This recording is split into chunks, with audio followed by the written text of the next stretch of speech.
We'll use the big ball to release tension in your lower back. Place your feet onto the floor, lay back first.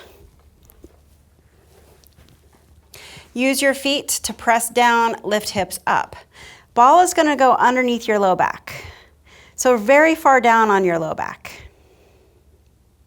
Then you'll take one and then the other, knees up into your chest.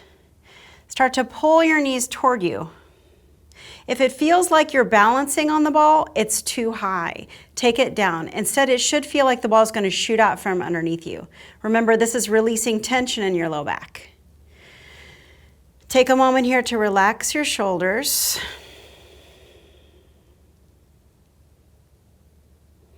And we'll use that tractioning of the lumbar spine, that nice length in your low back, to begin to stretch in the hamstrings.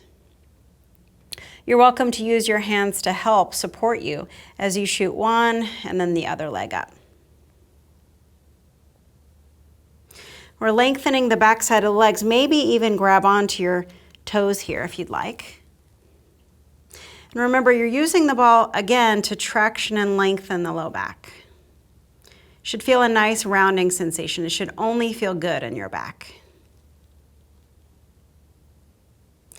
And then start to bend your knees. One at a time, release your feet down onto the floor and give yourself a moment here to breathe into your low belly.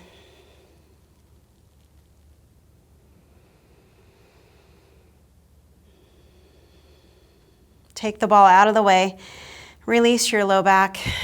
Again, notice how that grounded sensation feels in your low back.